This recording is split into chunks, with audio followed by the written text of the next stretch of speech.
Hey guys, this is Whyt Manga here, and I'm here with a tutorial on sketching a manga page. What we have in front of us is the storyboard or the small thumbnail or name of the page that we're going to be working on in this video. So the storyboard, just key points is like a blueprint of how the page is going to look, and it lets us edit things small rather than when it's already finished. So it gives us a good idea, and it lets us think of better ways to create the page and stuff like that. I'll have a video on names and thumbnails in future tutorials. That was the leader paper, the paper we're going to be working on, paper we're working with. This is the ruler I'm going to be using. This is the paper, and this is how it looks. I'm going to go look at. You have to know that you probably can't see this well through the camera, but there's some guidelines by the side of the paper that helps us panel.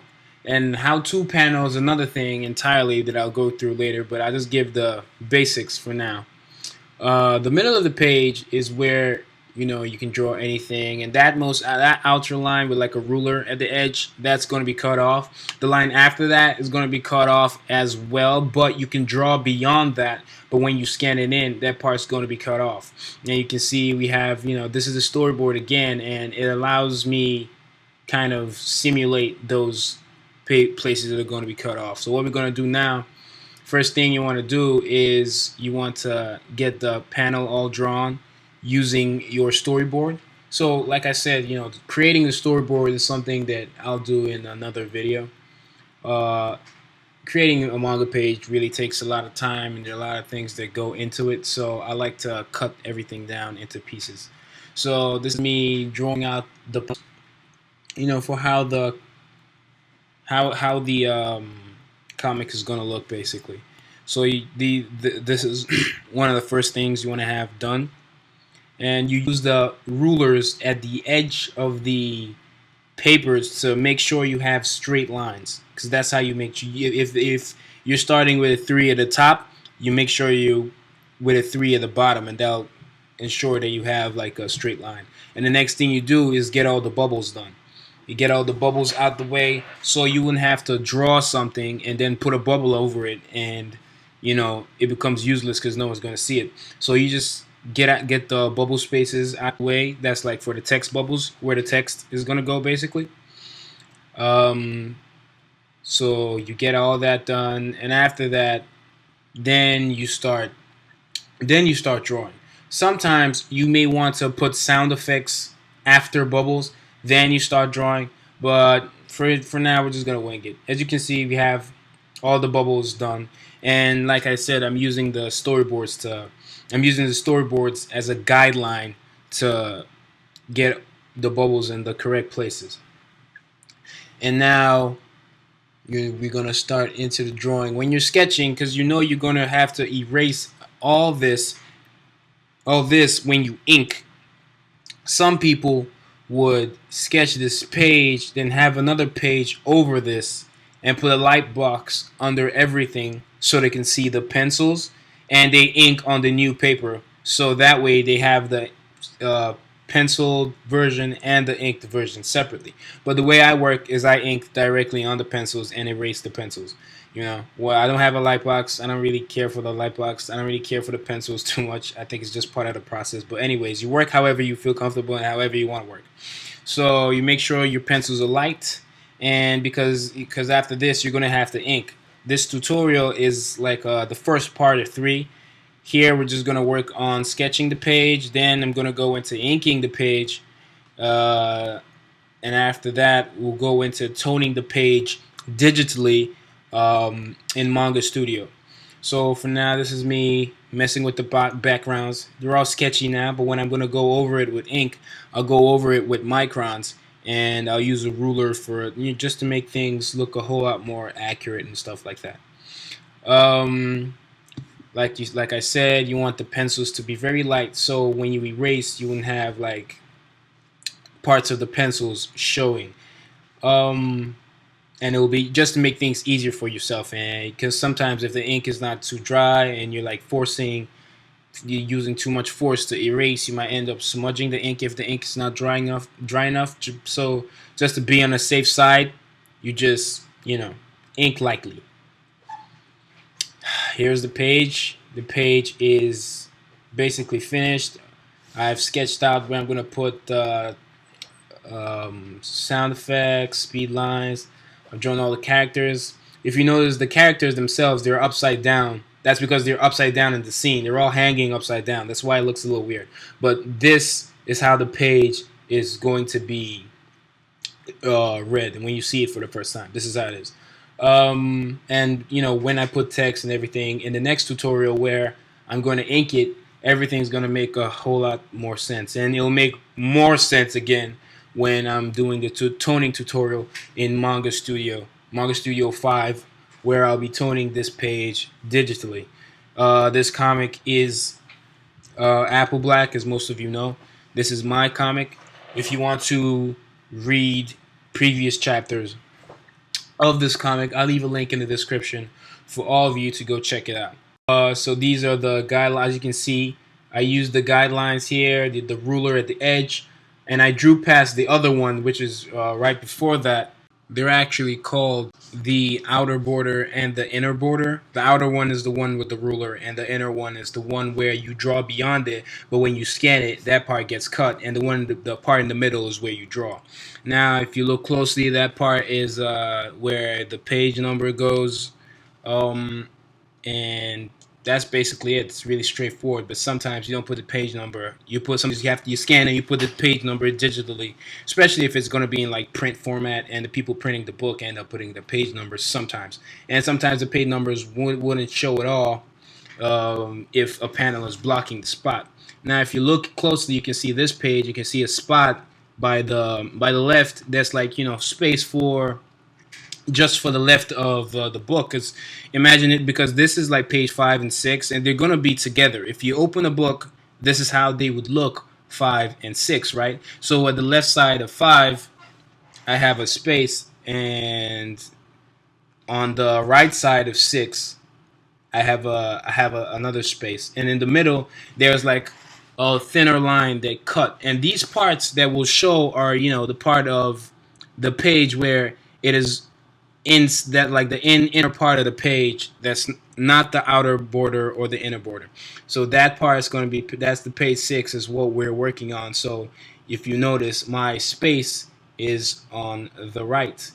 Now you can't really see it as much because the first panel it kind of pops out, and I stretch it out to the edge to as big as it can possibly be, even though it's gonna so I draw further into the inner border, even though it's gonna get cut off when I scan in. And this is like the professional way to do things and stuff like that. If you have like a drawing that passes the inner border and you still want to have it shown, you can decide to keep it. It's just that this is how it is when you submit stuff to like editors, and when they take it in, it's gonna be put in a magazine, and if that's your format, then it's probably going to get cut off. But you draw beyond that just so that there's not going to be space in between, so that the drawing takes the whole page basically. So there's space for this page 6. There's going to be the space on the right, but the left, you can see I don't mess with that line. And this is within the inner border and the outer border. This is like in the page where you see, even though it passes like another line that you can't see that's also in the page. I know you can't really see these lines, so I will have an image that you guys, I'll link an image for you guys where it'll go into a whole lot more detail on the leader paper and how it works, and the parts where you draw on, the parts you don't draw on. But I want you guys to keep in mind that if you're going to be doing stuff independently, you really have the freedom to do whatever you want. Now, going back to the example that I just gave about, having that space at the left side of, say, a page 5 and the right side of a page 6, since both pages will be seen together, and if you want, it could actually be like a splash page where there's a panel that goes from page 5 to 6 if the comic is read from left to right, or from 6 to 5 if the comic is read from right to left, right? This particular page we're working on is going to be it's left to is read left to right like traditional English stuff because it's made in America. People get it twisted. The reason why Japanese comic, the shonen stuff, are read from right to left is because that's how it's read in Japan, basically. But since we're in America, and you know the way things are printed here is going to be a whole lot more, different, basically. But here's an example of how the pages will look together. Now, ideally, since it's not a splash page, they probably wouldn't look this way together, right? But this is how they would look if I put them together. And you can see the spaces at the edges. Now, so this is just an example of how it will look. Now, this is not what I'm going to be doing for the future. For future tutorials, I will show you how to color with Copic markers, how to color it various ways with Manga Studio, because there are a million ways to color both traditionally and digitally. Here, this is kind of a mixture, but this is mostly done with Copic markers. So there will be tutorials on Copic markers if you guys want to do something like this. But for this tutorial, we just focus on sketching, and the next tutorial we'll focus on inking this particular page, and the tutorial after that we'll focus on toning. Not coloring, but like toning. For coloring stuff, that will be in the future tutorial, so please stay tuned. Now, for those of you wondering what this page is, this is a page I did it's like a crossover between my comic and another comic called Postbots. This is for anthology magazine this is an anthology called Saturday AM, and this is the two pages I did for the mini comic for Saturday AM, which is part of our, I guess, marketing strategy to promote Saturday AM. And Saturday AM is kind of like a bi-weekly anthology magazine, so you have like 2 issues in a month. So two issues, of people, like a collection of our comics in a month. For more details on this, I will leave a link in the description below. But I and everybody involved we're all very, very excited, to see this through, because we really feel that this can one day rival Shonen Jump with the spirit we have working through it, and getting things done. And I think it's been a pleasure to even work with these guys. So I hope you guys support this when this drops. The first issue is going to drop in November 23rd. But if you guys have any questions, or you want more details on Saturday AM, there is going to be a link to our press release in the description, and you can see that. There'll also be a link to this actual page on my DeviantArt, and y'all can go check that out. So please, guys, if you enjoyed this video, don't forget to like and favorite this video. Leave a comment on a tutorial that you want me to tackle in the future for you, or you feel it's a problem that everybody has to deal with. Any tutorial at all that you feel you would like to see me do, please leave in the comments. Leave in the comment whatever. If you have any other questions in general, like I said, don't forget to like and favorite, leave a comment. And if you like this video and videos like this and my other videos, don't forget to hit the subscribe button. All support that I've gotten so far and will get, I like to thank you guys for everything. So yeah, so far I hope you enjoyed the sketch tutorial. More coming your way. The next tutorial would be inking a manga page, and it will be inking this manga page. This is a long video. We good? We good.